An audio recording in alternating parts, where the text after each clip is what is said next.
Hello everyone, welcome to my 100-day review. I started cycling about 100 days ago, 100 cycling days ago, and it's taken me about half a year of commuting to accumulate these 100 days of going to work and back home. Previously I've cycled, I don't know, 20-25 years ago, as a kid, whatever. It's not very memorable or anything special. So as an adult and as an engineer, in this video I'll share with you how it's been going with the rider, the gear and the bicycle for the first 100 days. In short, the rider is fitter, leaner, happier and faster than ever before. So how did this come about? First off, it's springtime. We are in a park here. The sun is setting, but the grass has just been mowed. We are actually in the Monument Park. This is the 0-kilometer monument that marks the international boundary between Canada and the United States. We are in Canada here, but if I walk over across the park, we'll be in the United States. So the reason why I came to this 0-kilometer monument here, because my cycling has just been started. That's how I feel like. I feel energized, I feel happy, I feel go. Okay, that's short. Diet. Let's do diet a little bit. I'm less hungry for complex carbohydrates and pastas and starches and croissants and sugar glazed bagels, whatever, and more hungry for protein. I just am more hungry for protein. I want high protein diet. I'm hungry for high protein diets, and interestingly I'm eating less in quantity, so more protein in the percentage of the diet is making me less craving less sugary and starchy foods. So I'm eating more steaks and meats and whatever. I also eat protein powder, whey protein powder that I take with me, and eat it twice a day. I don't know, 2 scoops after riding in the morning and after riding in the afternoon when I get home. Just a few multivitamins, and that's basically it in terms of diet. So all of this amounts to shedding some weight from the midsection here, and all that weight loss and all the increase in fitness, in cardio fitness, is making me faster. I also don't have springtime. I also don't have heavy rain gear and elbow warmers and knee warmers. Just nothing. Cycling shorts, shoes, whatever, short socks. So I carry less weight on me, on the rider, and less weight in terms of gear with me. I don't need it because it's fewer rainy days, so nice and sunny just like today. I also shed some weight off the bicycle. I'll show you where and how. All the weight loss from the rider, the gear and the bicycle makes me faster. Combined, I don't have any of them isolated. How much is this is a mesh back shirt, for example. So how much is the ability to shed more heat faster or more efficiently instead of trapping it and making you clammy and uncomfortable, whatever, under the rain gear? So how much these kind of things count each? I don't have any kind of measurement on that, but combined, all of the weight loss from the rider, from the gear and from the cycle is making me a little bit faster. My commuting elevation profile did not change. I still live on a hilltop, go down to sea level, up the bridge and over, and arrive at work. 16.8 kilometers both ways. It's a 100-meter hill, so I have about 250 or so meters of elevation change. Now, in terms of pro cycling, that's a joke. That's not even a lump. Most people don't even notice it.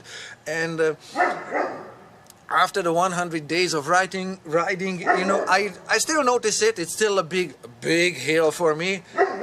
However, it is. I'm looking more into the distance. I'm looking for. I wish, this is strange, I wish the ride was a little longer. I wish work was a little further away so I could ride a little more, because riding is more fun, and maybe not so much just springtime coming, but it just is, because I'm fitter. So I'm planning on taking a trip maybe to one of the mountains nearby. There are a few there, maybe not Mount Baker there, or I don't know, something Whistler, something Cypress Mountain, Grass Mountain, whatever, some of the big mountains around me. Those are about 1,000 meters, so there's 3,000 feet mountains, just whatever, I can find one easily here. My average speed is increasing, so last time it was, let me just see my numbers, it was about 19 kilometers an hour, so now it's 21 kilometers an hour.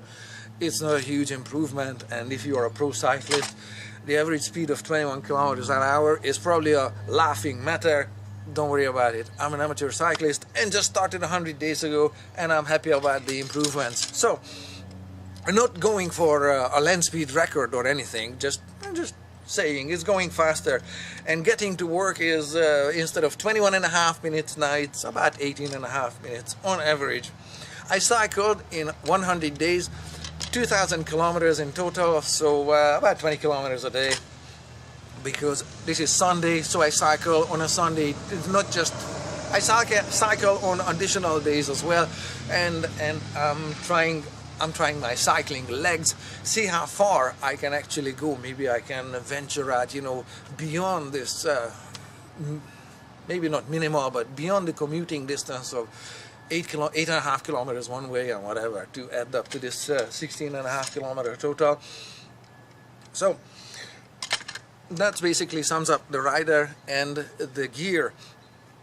Let me show you what changes I made with the cycle, and then I'll just show you what this monument here is in briefly.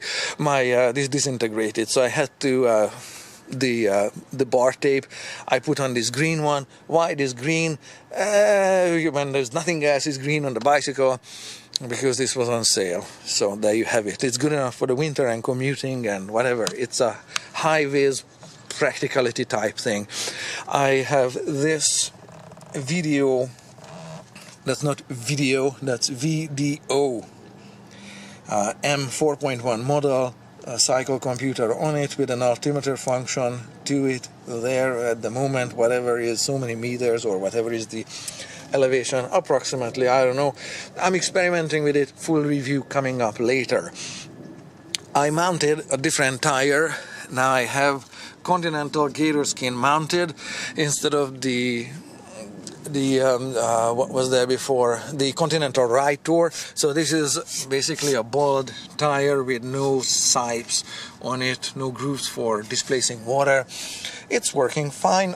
More details about it and in terms of speed and everything coming up later. I do have the fender / mudguard mounted, but I keep it removing and adding it back on depending on when we have a wet spell, and I put it back on right now. Like we have big puddles here. It just stopped raining about 10 hours ago, so it's still quite soggy, but as it dries out, I remove them and put them back on. So, you know, springtime. I removed the back rack and the pannier that locks onto it, because I'm carrying less rain gear, and so I need less space or less volume for storing rain gear when I don't need it. So I just got rid of the whole thing. That was causing some drag, and some weight is saved. And I added this 2-liter frame bag here that has a bottle of water in it, just a collapsible little something like that, and some car key or office key or whatever is rattling there. What do we have here? One pump, some more tubes and whatever else repair kit is there. And I have protein, 2 hard-boiled eggs, and over here I have, I don't know, cell phone, and in this cookie bag, no cookie, but some IDs. So this thick cookie bag, Ziploc bag, is resealable, and so this is keeping my IDs and stuff. I put receipts in there too, so everything stays dry, because the plastic MasterCard or whatever doesn't get destroyed by water, but I also need receipts sometimes. So other than that, I've got my my rear light mounted there on the seat tube instead of it used to be on the back rack, and the front light I have just removed it, and because I didn't want the drag I just didn't want it for this video. So I've gone through three or so more cycles of chain cleaning, full cleaning, total stripping it down to the bare metal and re-lubricating it as I went through months of winter riding. And right here in the Pacific Northwest, and this is also why the monument comes handy, this is a temperate climate rainforest. That's a dog in Canada, and there you can read this one once you pause the picture. So this is latitude 49.00. Well, it's not, but at the time this was erected and planned and its location was marked, they thought it was 49.000. With GPS we have better measurements now, so but nevertheless this marks the international boundary there. That's Canada and that's the United States there, and these markers continue out there to the open ocean. So this is a temperate climate rainforest here. There you can see some of them out there, and we have so much rain here that it's how much is so much? I don't know, about 48 inches of rain in a year, 1200 millimeters or so at sea level here. If you go up in the mountains, it's gonna be worse, or I mean it's gonna be more. And over here we have another boundary marker. I'm in Canada now. That car is in the United States. Here is a super cheap boundary marker there. And this is Canada. And over here is the United States. There. That's how this works. So that's how the first 100 days have been for me, and I'm not planning to make any significant changes with the bicycle other than when it's dry, of course, take off the fenders / mudguards. The geometry is fine. Oh, I had a wipeout. I'm going to tell you all about it, and I had to replace the seat. That was a wipeout on ice. Yeah, we have like 5 days with snow and 10 days with ice, whatever, something like that. So that story is coming up later on. More about chain lubricants and which ones work and which ones work to what degree will be on later subsequent videos. So thank you very much for watching. That's how it's been going with me. If you are thinking about cycling or starting cycling, I don't know if cycling is for you, but all I can say, it's working fantastically well for me. Thank you very much for watching.